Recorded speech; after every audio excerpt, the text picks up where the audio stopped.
Ya, Assalamualaikum warahmatullahi wabarakatuh. Bertemu kembali pada pertemuan keempat mata kuliah teori birokrasi semester 4 program studi administrasi publik Fakultas Ilmu Administrasi Universitas Pondri Magalatung. Pada kesempatan ini kita akan membahas konsep birokrasi modern.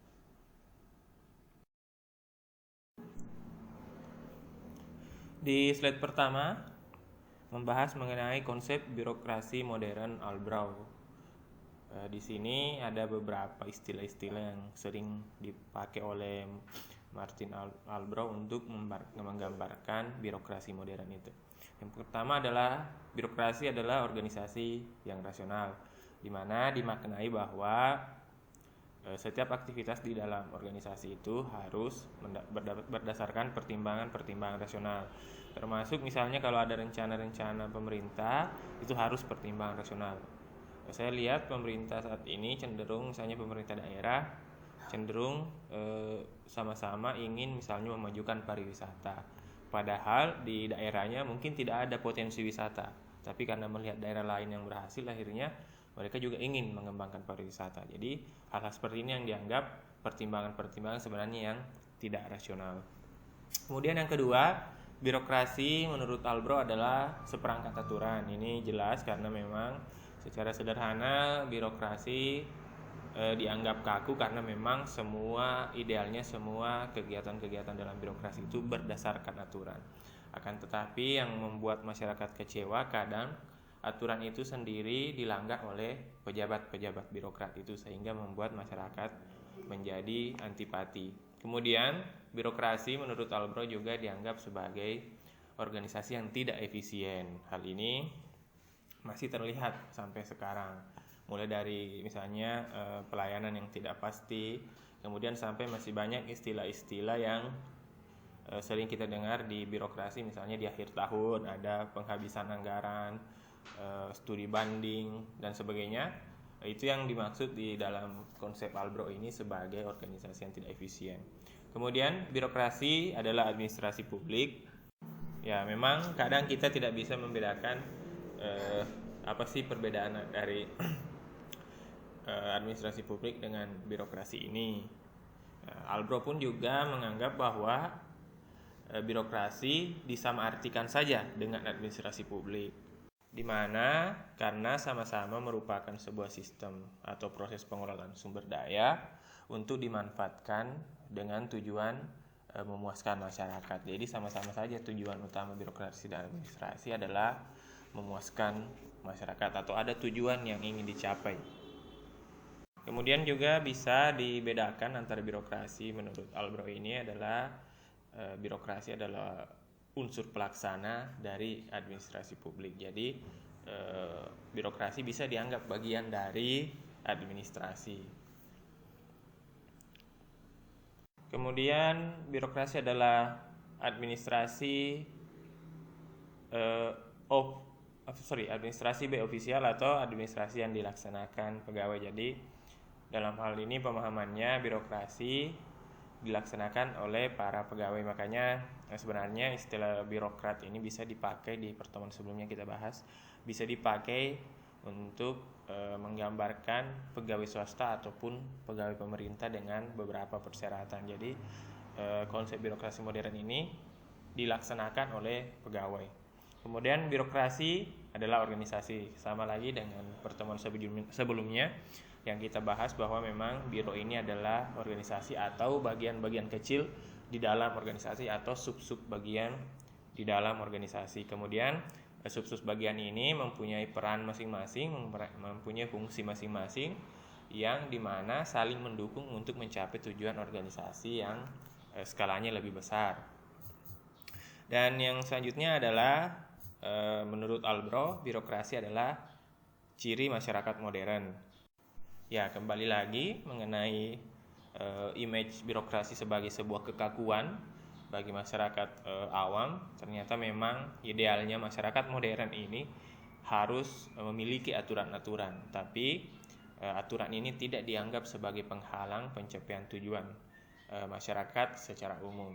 tapi hanya sebuah alat untuk mengatur agar masyarakat tidak menyimpang dari apa yang diharuskan. Jadi birokrasi bukan untuk menekan, tapi adalah sebuah alat untuk melaksanakan peraturan.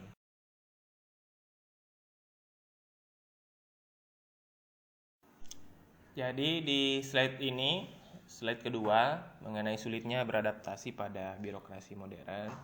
Yang pertama dibahas mengenai kajian-kajian beberapa ahli mengenai birokrasi itu sendiri, mulai De Gournay, Spencer, Wilson sampai pada Weber. Yang pertama menurut De Gournay adalah menggunakan pendekatan sosiologis untuk membahas birokrasi. Kemudian lanjut pada Spencer dan Depleay. Kemudian Woodrow Wilson dengan tulisannya yang berjudul The Study of Administrasi. Di sini Woodrow Wilson berusaha mendorong agar administrasi publik ini memiliki spesialisasi sendiri, di mana ilmu administrasi publik di sini cenderung masih bergabung dengan ilmu politik. Nanti di masa Weber disempurnakan menjadi konsep-konsep birokrasi patrimonial dengan birokrasi modern. Dalam pandangan beberapa ahli yang membuat birokrasi modern sulit beradaptasi atau sulitnya kita beradaptasi pada birokrasi modern adalah sikap profesionalisme. Jadi minimal etika atau attitude birokrat ini yang perlu diperbaiki. Jadi masih banyak kebijakan-kebijakan yang diambil hanya berdasarkan suka dan tidak suka saja. Kemudian termasuk penempatan jabatan juga di birokrasi cenderung masih menggunakan prinsip suka dan tidak suka. Tidak ada meritokrasi atau pendekatan prestasi dalam penempatan jabatan-jabatan. Kemudian masih sama juga yang membuat kita sulit beradaptasi di birokrasi modern, yaitu rendahnya efisiensi atau masih banyak hal-hal yang cenderung dianggap sebagai pemborosan. Berbagai upaya sebenarnya dilakukan dalam upaya untuk beradaptasi pada konsep birokrasi modern ini. Salah satunya yang paling kita sering lihat adalah penggunaan teknologi dalam mengatur birokrasi. Karena penyakit utamanya birokrasi, yang pertama itu kualitas pelayanan, yang kedua adalah korupsi. Maka ada pendekatan yang selama ini dipakai adalah penggunaan CCTV di setiap ruangan-ruangan untuk mengantisipasi hal tersebut. Tapi yang namanya tadi kembali lagi pada etika birokrat itu sendiri, kalau dia tidak menerima amplop misalnya di kantor karena ada CCTV, dia bisa mengatur pertemuan di luar kantor untuk menerima amplop-amplop tersebut untuk pengurusan-pengurusan birokrasi. Jadi memang masih sulit. Kemudian upaya konkret yang lain kalau misalnya di Indonesia adalah otonomi daerah. Sebenarnya otonomi daerah ini untuk mengubah wajah birokrasi itu yang selama ini dikenal boros, kemudian tidak efektif, tidak efisien, bertele-tele dan berbelit-belit.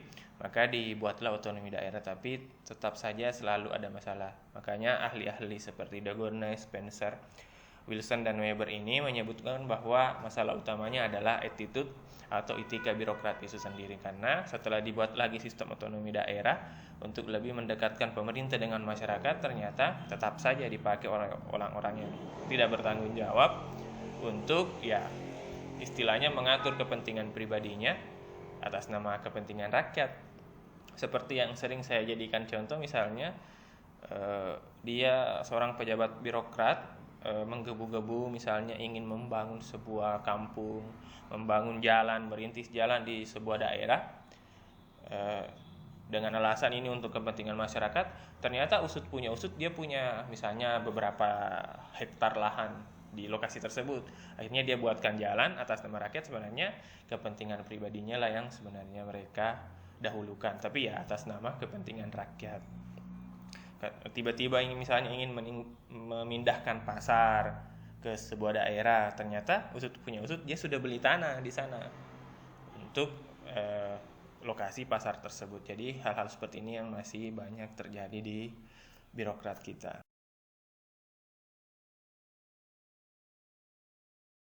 Kemudian selanjutnya kita tidak usah terlalu jauh membahas negara-negara yang berada di Eropa ataupun Amerika.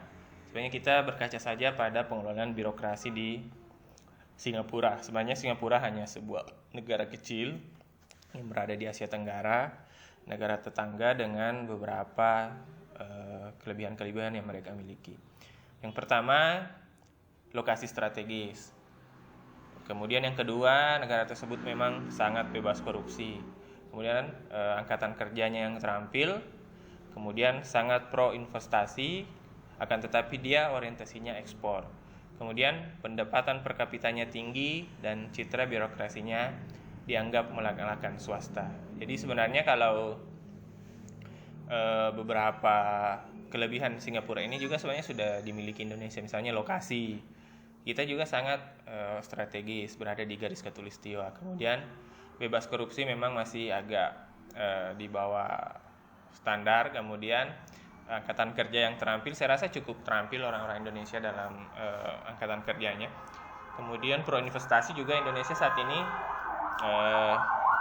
pro investasi, akan tetapi memang di poin yang selanjutnya mengenai orientasi ekspor, kita sangat rendah di sini, termasuk pendapatan per kapita. Jadi ada beberapa PR yang perlu kita capai agar bisa menjadi negara modern dengan konsep birokrasi yang modern pula.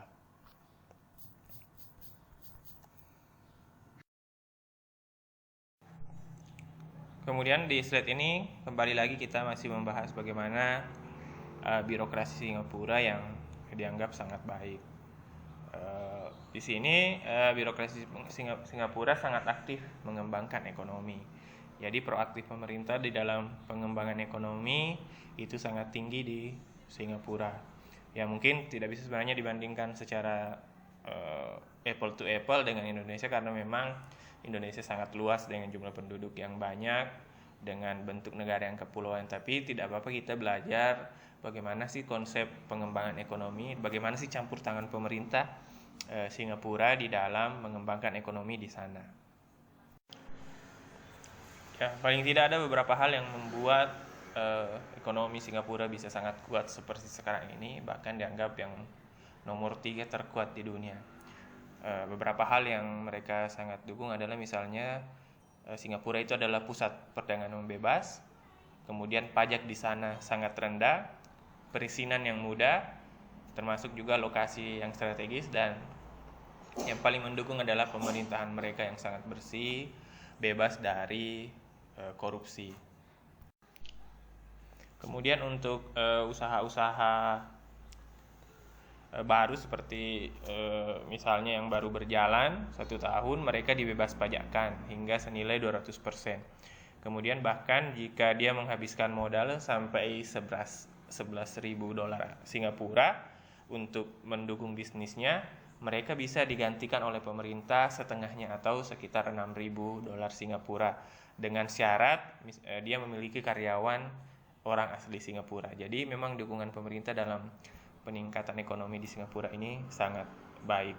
Kemudian ada 3 kementerian utama di sana, yakni Kementerian Pendidikan, Kesehatan, dan Kementerian Dalam Negeri. Walaupun memang ada juga kementerian-kementerian lain, tapi ini adalah kementerian utama. Karena memang hampir di semua negara maju itu pendidikan dan kesehatan adalah indikator utama untuk meningkatkan kualitas negara tersebut. Ada 3 sih sebenarnya. Yang pertama adalah pendidikan, yang kedua kesehatan. Ada 4 ya. Pendidikan, kesehatan, yang ketiga adalah bebas korupsi, kolusi, dan nepotisme, dan yang keempat tidak terlalu gaduh secara politik. Tidak berbeda dengan kita yang kondisi perpolitikannya sangat gaduh. Kemudian yang ketiga ada 2 cabang pelayanan atau quasi government, yaitu melayani kebutuhan dasar seperti air, pendidikan, kesehatan, dan sebagainya. Jadi ada pembagian tugas antara swasta dengan pemerintah untuk melayani kebutuhan dasar di sini. Berbeda kalau kita misalnya untuk saat ini kan masih pendidikan dan kesehatan yang masih berbagi antara swasta dengan pemerintah. Ada sekolah swasta, ada sekolah negeri, ada rumah sakit swasta, ada sekolah swasta. Tapi untuk air masih dikuasai oleh PDAM. Kemudian listrik dikuasai oleh perusahaan listrik negara, dan gas dan minyak masih di Pertamina. Tapi lucunya, walaupun memonopoli listrik, memonopoli minyak, dan memonopoli air, tetap saja perusahaan-perusahaan ini terus merugi. Itu yang aneh di Indonesia.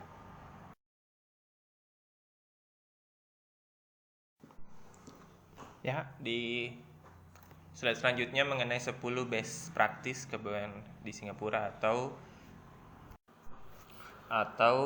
praktik-praktik terbaik yang dilakukan Singapura dalam pengelolaan kepegawaiannya. Di sini ada 10. Yang pertama, meritokrasi. Ini sampai hari ini masih sulit dilakukan di Indonesia. Meritokrasi ini adalah perekrutan ataupun promosi jabatan pegawai melalui sistem prestasi kombinasi dengan pengabdian ataupun senioritas. Kemudian di yang kedua, awal 1970-an memang sudah ditekankan mengenai efisiensi dan efektivitas. Kalau kita di Indonesia idealnya mungkin baru tahun 2000-an baru kita mulai ini, sama dengan yang pengawasan, bahkan mungkin baru di 2015 ke atas baru ada pengawasan yang ketat mengenai masalah kepegawaian. Akhir 1970-an mereka sudah mengenal komputer. Kita mungkin di 1990-an baru mengenal komputer. Pertengahan 1980 sudah mengenal indikator kinerja atau mengukur indikator kinerja kita. Saya rasa baru tahun ini atau 2 tahun sebelumnya kita mengukur kinerja melalui kinerja ya. Kalau sebelumnya, kalau di Singapura memang sudah di tahun 1980. Kemudian selanjutnya, kegiatan berbasis costing sudah sejak lama dilakukan di Singapura. Kalau kita masih belum seperti ini, artinya masih bisa diterima dana-dana gelondongan. Tidak ada RAB yang jelas, misalnya kita minta uang 1 miliar, itu untuk apa saja, baru dilakukan beberapa tahun terakhir, sebelumnya tidak. Kemudian awal 1990-an gaji PNS setara karyawan swasta. Kalau kita sampai hari ini belum. Gaji PNS dan pegawai swasta cenderung berlipat-lipat perbedaannya. Kemudian 1990-an memulai privatisasi atau itu tadi penggabungan antara perusahaan-perusahaan pemerintah yang boleh dimiliki oleh pribadi atau swasta. Kemudian selanjutnya BUMN, prioritasnya bisnis. Kalau kita BUMN-nya masih selalu merugi. Mulai dari penerbangan ke listrik, kemudian air dan sebagainya masih terus merugi. Kemudian yang terakhir, pertengahan 1990-an mereka sudah memikirkan tantangan abad 21. Jadi kalau kita nanti di tahun 2000 baru teriak-teriak milenium, bahkan baru tahun ini ada yang disebut dengan kaum milenial. Kalau orang di sana pertengahan 1990-an sudah memikirkan tantangan apa yang akan terjadi di abad 21 ini.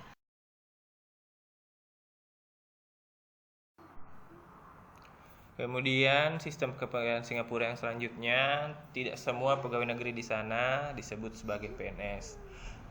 Akan tetapi yang bersentuhan langsung dengan masyarakat disebut pelayan publik. Pertanyaannya, mau tidak pegawai negeri Indonesia disebut pelayan publik? Nanti takut wibawanya hilang, pandangan masyarakat berubah, karena kita masih memakai konsep-konsep pegawai negeri zaman kolonial, di mana pegawai negeri itu adalah pekerjaan yang membanggakan, akan tetapi kadang orientasinya berubah dari orientasi yang harusnya melayani menjadi orientasi dilayani. Nah, kalau di Singapura memang yang bersentuhan langsung dengan masyarakat disebut pelayan publik.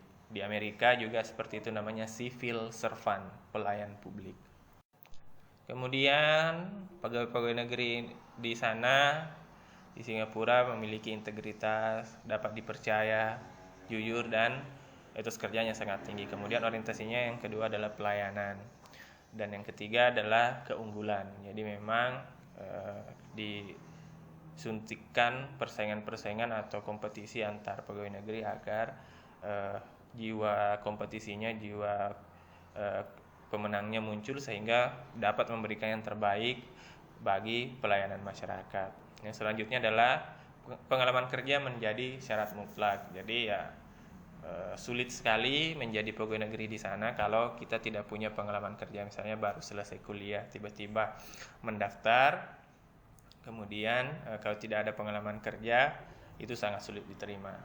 Kemudian sistem kepegawaian Singapura adalah gajinya memang sangat tinggi. Jadi secara sederhana mereka memikirkan bahwa ketika gaji tinggi, keinginan untuk korupsi cenderung rendah karena memang sudah dibekali dengan gaji yang cukup besar.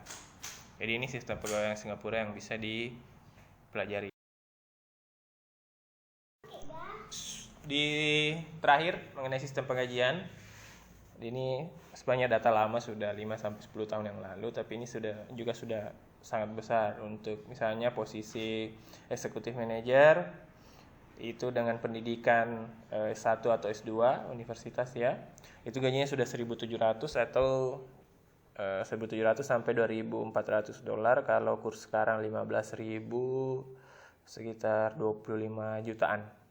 Itu dulu, mungkin sekarang sudah sampai berapa. Kemudian manajemen support, manager supporting, mungkin pendidikannya D3 S1, politeknik diploma ya, di diploma S1 atau D3, gajinya memang sudah 1.500-an atau sekitar, kalau sekarang sekitar 20 juta. Kemudian technical support, operating support, corporate support itu memang rata-rata gajinya di atas 1.000 dolar. Bahkan untuk completed primary school education atau menyelesaikan pendidikan dasar sampai mungkin kita di sini SMA itu sudah sekitar 800 dolar. Itu yang pendidikan paling rendah. 800 dolar itu sudah, kalau kurs sekarang 815.000 itu sekitar 15 jutaan. 15 jutaan, 10 sampai 15 juta. Jadi gaji terendah memang di sistem penggajian pegawai negeri di sana paling rendah 10 juta. Kalau kita di Indonesia kapan baru dapat gaji 10 juta untuk pegawai negeri. Jadi memang ada beberapa hal yang perlu kita pelajari dari konsep birokrasi negara-negara maju, atau yang paling dekat saja negara tetangga seperti Singapura. Saya rasa cukup untuk pertemuan ini.